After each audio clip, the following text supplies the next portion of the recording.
Hi, I'm Councilmember at Large Derek Green, and this is a brand new in-studio edition of Public Comment. It definitely feels good to be returned to in-person meetings and seeing people face-to-face again, now that the City of Philadelphia, as well as the Commonwealth, has lifted all remaining COVID-19 restrictions due to low infection rates.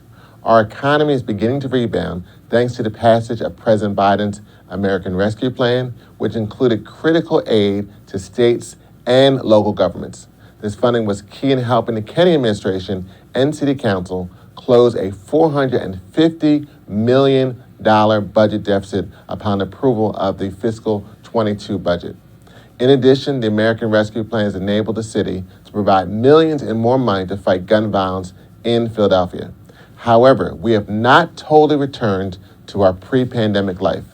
Here to provide an overview of the challenges and opportunities for our city as we emerge from the COVID-19 pandemic is our Managing Director, Tumar Alexander. We'll talk with him when Public Comment returns in one moment.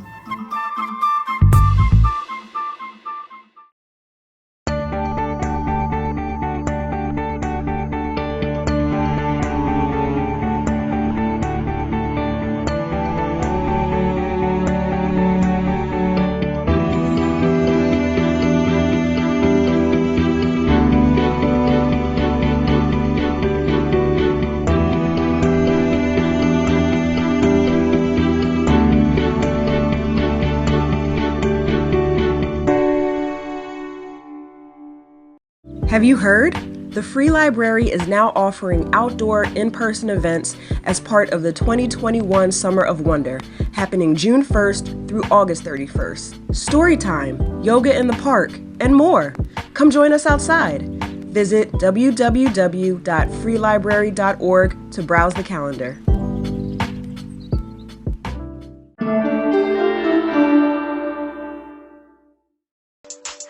It isn't always easy saying no to sugary snacks. My kids aren't thinking about how awful diabetes can be. That's why I called Snacks. Because I know that too many sugary snacks can lead to obesity and diabetes. I don't want that in my kids' future. My secret? I tell her that she'll run faster if she eats healthy food.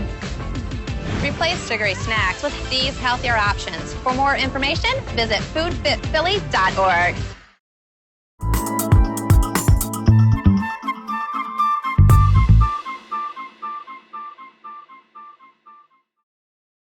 Welcome back to Public Comment. I'm joined today by Mr. Tumar Alexander. He is the Managing Director for our city. He's going to offer some perspective, his perspective, as we recover from the pandemic.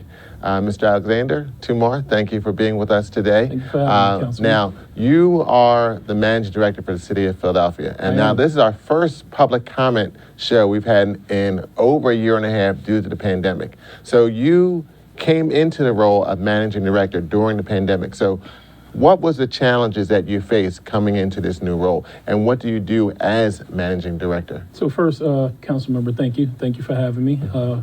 Feel very blessed to be the first in-person guest of the show as we restart from the pandemic. As you said, my name is Tumar Alexander, Managing Director for the City of Philadelphia. And primarily my job is to support most of the operating departments, provide leadership, support, guidance for the operating departments. I have the good fortune of waking up every day and coming to work and working with some of the most talented commissioners, deputy commissioners, and staff of many of the departments that's responsible for providing most vital services to our citizens. These folks are really excited to come to work every day, really excited to be providing those services, and really eager and proud to provide those services to many in the city to which they've sort of was born and raised and grew up in. So you kind of undersold your position there. When you say all the operating departments for the city of Philadelphia. Most of the operating departments. Most, but you're talking sanitation, which is streets. I'm talking streets, I'm talking fire, recreation. I'm talking police. Actually, not Parks and Recreation nor Department of Human Services. They were part of the Mayor's Office of Children and Families. Okay. So one of the changes we made during the pandemic was making a strategic shift to align those departments better with that office and provide more resources and more supports. That's more aligned for how we support families, how we support our young people. And, a lot of that work is also centered around our pre-K program, our community schools. So it just made sense that those two departments went there. But I'm talking about departments like the water department, the police department, the fire department, department of license and inspections, our streets department, as you said, vital services to the city in terms of sanitation and trash pickup. I'm talking about departments like our prisons, who are responsible for taking care of some of our citizens that's going through some challenges and making sure we're providing services and helping them to rehabilitate and prepare them for when they re-enter our communities and re-enter their family lives.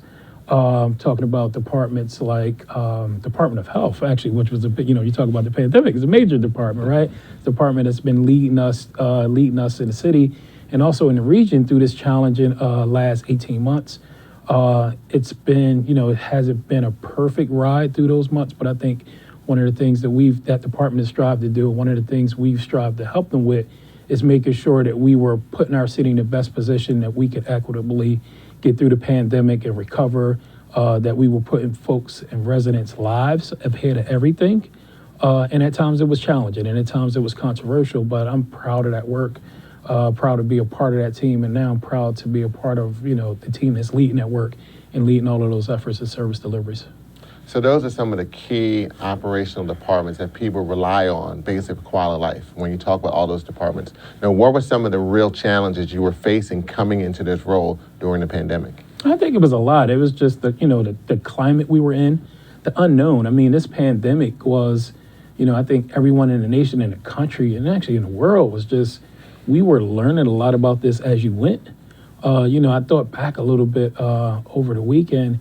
And I said to myself, I remember being convened in our emergency management conference room, and then Health Commissioner Farley sort of telling us about this thing. And I'm sitting there, I'm a little, kind of young. So I'm sitting there, I've never been through this or a pandemic or anything like this and didn't understand the enormity of it. And then literally 2 days later, literally 2 days later, and I, sort of documented on my phone with some pictures. Literally 2 days later, we were addressing the city and talking about our need that we had to shut down, and this was serious, and we had to go through all of these changes, and we had to be able to respond to this, and it was hard because it was partially the fear of the unknown, right? The unknown and what was expected, and it's easy to plan for emergencies. It's easy to plan for situations when you sort of know what to expect. You can rely on something that may have happened in the past to help guide you. This was sort of this was enormous for us. So we were trying to manage through it. At the same time, you have to provide that leadership, and then you got to be the face for citizens to say we're going to get through this. We're Philadelphia, we're Philly resident. Like to say we're Philly strong, we're resilient. We're going to get through this. But then you also have to go home and realize and provide support for your family and making sure that they understand we're going to get through this and all of the challenges and all of the different action items we had to take to ensure we got through this. So it was difficult, but it was also, looking back on it, it was also a good challenge, right? I've seen city workers who were used to, I've seen the department, the Community Life Improvement Program. These were folks who go out each and every day and they clean vacant lots. They clean graffiti off of walls. They do a lot of the quality of life issues. They address those. These folks set up a warehouse with some volunteers with organizations like Share and Fill Abundance. And we started providing food for all of the children of Philadelphia, right? Working with the school district and that, and going up to that warehouse and helping pack boxes. I mean, it was things we did like that in a pandemic that you didn't necessarily expect a city department to be a part of and doing, but we knew we had to provide that. That was a challenge, but it was also a blessing to be a part of that and to be able to see our employees respond to that. I mean, and we were just some of the other essential employees who, at the midst of this, those folks had to continue going out their house each and every day, providing those vital services, whether it was pharmacy, food care for folks. You talk about sanitation workers, our public safety officials that's on the front line. So you talk about police and fire.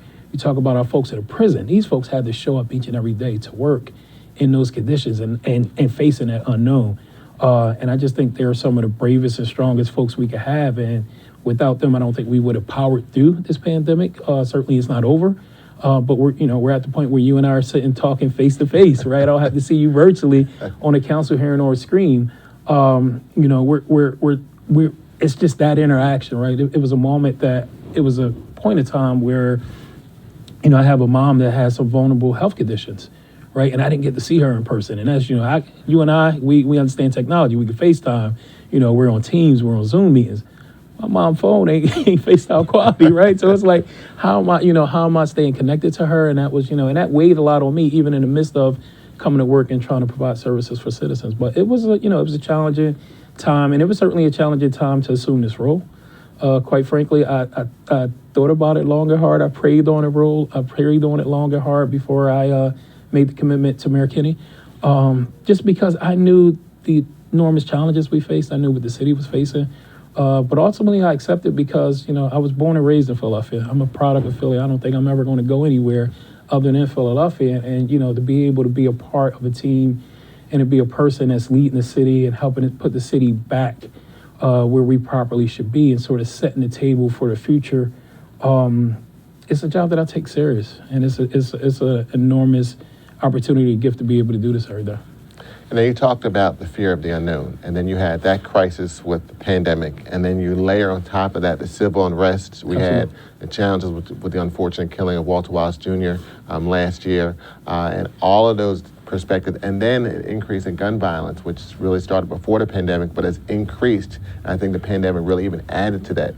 How are you able to just get through the day-to-day with this unknown pandemic that we haven't seen anything like this since 1918? And now we've got increasing gun violence happening in Philadelphia and cities all around the country, and the civil unrest. I mean, that just added to the pressure. So how did you personally work through that? I know you were dealing with family and all the staff and all the operations departments, but what was your means of getting through? I think just personally how I got through that and got through those situations and still continue to get those situations is leaning on very supportive and committed staff.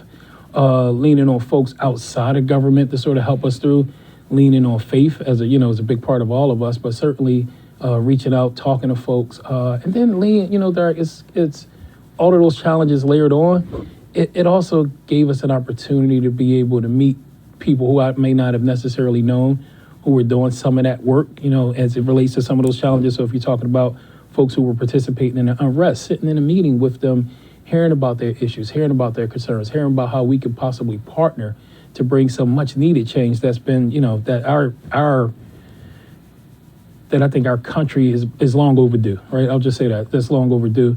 As you relate to the gun violence situation, we saw this pandemic and we saw this increase in gun violence, and it's like, it's a challenge because you see young people, and I think young people have tremendous potential if we could just help them get to the point to where they could achieve that. So it was a challenge in waking up or getting an alert around, a shooting or a homicide or this young person or that young person, this area of the city. But leaning on helping to support the folks who are out there doing the work.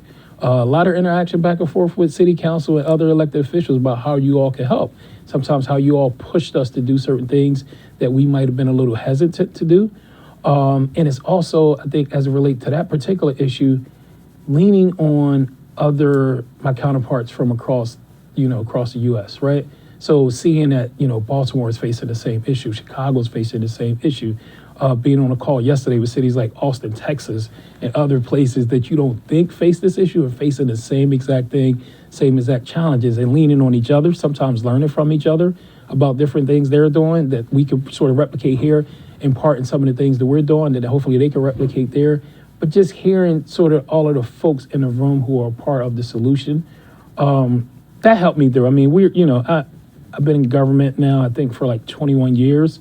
You're always going to be faced with challenges. I would say these last 18 months has been probably, you mentioned the last time we went to a pandemic was 1919. So we've never been through anything like this. And you layer on civil unrest, you layer on a pandemic, you layer on a gun violence issue, and you also layer on like the opioid crisis that was once, before the pre-pandemic, it was out in the open. You could see it.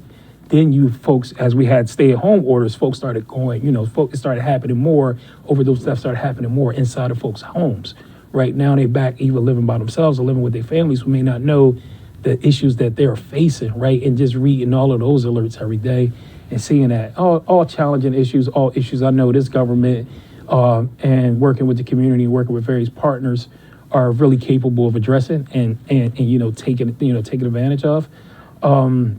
I would say as it relates to gun violence, just hearing other cities, man, just hearing other cities talk about it the same way, and you seeing it's not just unique to Philadelphia. That gave me a little hope that we could do some things, right? We could tweak some of the things that we're doing. You all gave us an opportunity in city council to where you increased the budget and pushed us to increase the budget to make more investments into community grassroots on the ground organizations that's been working pre-pandemic, during the pandemic, will work post-pandemic in their communities and doing this type of work, and sometimes not with a lot of resources. So now we want to sort of come to the table, help them build their capacity, provide them resources so they could grow, right? And I talk about interacting with other cities and other states and other municipalities around the issue of gun violence. I'm always proud because when I'm sitting there talking to them, I could talk about how a lot of the crisis intervention work started in Philadelphia. It started with the Crisis Intervention Network in West Philly with Mr. Benny Swans. Then it was transitioned to the Philadelphia Anti-Drug, Anti-Violence Organization with James Mills. So I'm proud and try to impart that to these folks. Like, we're all doing this violence interrupters work. It started right here. So I know we know the answers to get this right. I just think we have to, buckle up, roll up our sleeves and actually do the work, partner with folks. More people got to want to be involved in it. It's not just the inner city problem. It's not just the neighborhood problem. It affects business. Right, so businesses need to step up and support this. It affects everything. It affects how the city grows, right? How the city rebounds from the pandemic. Gun violence and how we address it is a big part of it. Now, as we close the conversation, we've had such a challenging, 18 months dealing with all these issues that you've had to deal with on a personal level and also on your day-to-day level. What do you see as some of the opportunities for Philadelphia to progress going forward? You've had these challenges, but you made reference to Benny Swans and James Mills, and people go back to in the 70s where we had no gang war in '74, and we came out of those perspectives. So how can you give us some perspective on how we are moving forward and come out of the pandemic in a better and brighter Philadelphia? I think we're in a perfect place to do that, right? So the names I mentioned. It's new names, right? It's new young people on the street. It's a group called Next Generation of Violence Prevention Leaders, right? I had the opportunity to spend just a little bit of time with them Saturday. They want me to spend long. I told them I'm kind of old. I gotta, I take mid-season. I like that. I like that better, council member. I have to take naps on a Saturday, but I hung out with them and just seeing the type of work that they're doing, the work that they're doing in their communities, and us wanting to try to bridge that connection. Bridging that generational gap, connecting them to the leaders, connecting them to the opportunities, being able to support and cultivate them. And these were folks from all over the city, Derek. And they come to it with a servant mindset of just wanting to be leaders. They're not looking for money. They're not looking for any type of gain other than they grew up in these neighborhoods. They want to support these neighborhoods. So us putting them on the forefront, us supporting them, us helping to grow them, that's going to be beneficial to the cities for generations to come, right? It's going to be someone sitting in his seat that's going to be talking maybe 10, 15 years from now, mentioning those names, mentioning the Carl Days, mentioning the James Schulers, mentioning those young guys that's right now doing this work and talking about how they changed their lives. I look forward to being a part of that. But I think uniquely as we come out of this pandemic, we're positioned to rebound. I mean, we all know, we talk about Philadelphians and how our strength, our resiliency, we're repositioned to, make sure our downtowns are vibrant again, make sure folks are coming back to the offices, coming back to work. How are we supporting? I think this pandemic has shined the light on essential workers, right? How we support those essential workers. Those people couldn't afford to stay at home and work. They had to go to those jobs, right? So advocating for things like higher minimum wage in the state of Pennsylvania, absolutely deserve it. Where would we have been without the folks who came to make sure the supermarkets was open, without the folks that came to make sure the pharmacies was open, without the folks who drive our transit system each and every day to make sure we were able to get to our jobs, right? Without the police or fire folks that was responding in the midst of an unknown, still going into people's houses, still going to support folks, still going to help and service folks. And then I talked about the folks up on State Road, and also talking about some of our sanitation workers. I mean, we've had some crises with the trash situation. Certainly that's just not unique to Philadelphia, but imagine if none of those folks were able to show up to work, where our city would be. So it shined the light on, folks may think you're important, folks may think I'm important. What's really important, the folks who really are important and who made this city run and will continue to move the city forward is those essential workers. So my hat goes off to them. And then our healthcare system. I mean, we're known and we've been famous for being an area of ed and meds. That ed and meds came in handy to us and vital to us. And, just to brag a little bit, we were, during this pandemic, the Philadelphia area, we were covering the region in terms of hospital care, in terms of putting out all of the support system at work. in terms of how they responded to this situation, how they were able to push some of that stuff out now to these communities. I'm proud to see all of our sort of vaccine providers who are working in communities. I mean, you literally now can stumble upon, you could be going anywhere and you could stumble upon an opportunity to get vaccinated if that's what you want and that's what you choose, because all of that stuff is pushed out. We have a lot of providers pushing out. Certainly the Black Doctors COVID Consortium was very instrumental in saying really early on, knock, knock, knock, knock, knock. There's an issue here you all need to address as it relates to equity in these inner cities, right? As it relates to actually right here in this city, we're going to step up to the plate and we're going to help you all, right? And all of that work, I think it's been, we couldn't be in this place we are without them. And I think as we grow, we need to keep all of those partnerships formed and act like we're in pandemic mode with that sense of urgency on everything we do going forward to push our city ahead. Well, Managing Director Alexander, Just Tumar. Just Tumar. I know I said the Just same Tumar. thing, just Derek. Just But Tumar. I've known you for a long time. Glad you've got big shoulders. You've got big responsibilities, but you've done it in a great job. I'm happy to see the work you've done in helping us as a city get through this pandemic. Thank you, for taking a few moments to be with us in spite of such a busy schedule. We do appreciate it. I want to thank our Managing Director, Tumar Alexander, for being with us for this session of public comment. And we'll be back with more public comment in one moment. Probate Deferment Initiative is going to help citizens of Philadelphia afford to be able to untangle the title. Like folks who have been here for so long, there's often a family home that has been passed down. And what's occurred over time, we found in Philadelphia, is that they haven't been able to perform the orderly transfer of their family homes and what for most people is their generational wealth. Whether or not it's one or two estates that you have to open, our office is committed into deferring the fees so you can move on to the next process.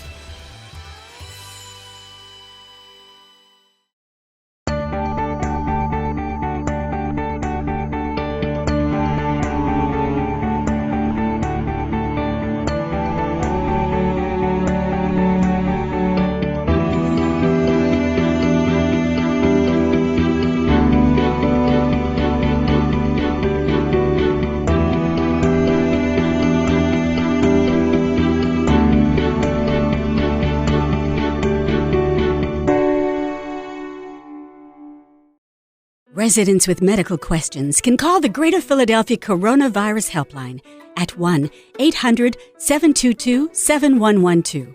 The helpline is free and available 24/7 and is staffed by trained health professionals. It's for anyone in the Greater Philadelphia area, including the public and healthcare providers, to help answer questions about COVID-19. That number, once again, is 1-800-722-7112. On the next public comment, we will revisit the city's recovery and discuss ballot questions for voters for the November 2nd general election. As we close, I want to reiterate the importance of staying safe and getting your COVID-19 vaccine, not just for your own sake, but for the sake of your loved ones and others around you. As cases increase in largely unvaccinated regions of our country due to the highly infectious Delta variant, we can't take anything for granted. If we're not intentional about keeping each other safe, we will lose all the progress we've made to get back to normal. No one wants to go back to lockdowns, and no one wants to lose more time with their friends and family. So until we meet again, please continue to stay safe, wear your mask if you're not vaccinated, or in the words of the award-winning Broadway hit Hamilton, do not throw away your shot. Let's Vax Up Philly. I'm Councilmember Derek Green, and thank you for watching. Take care and be well.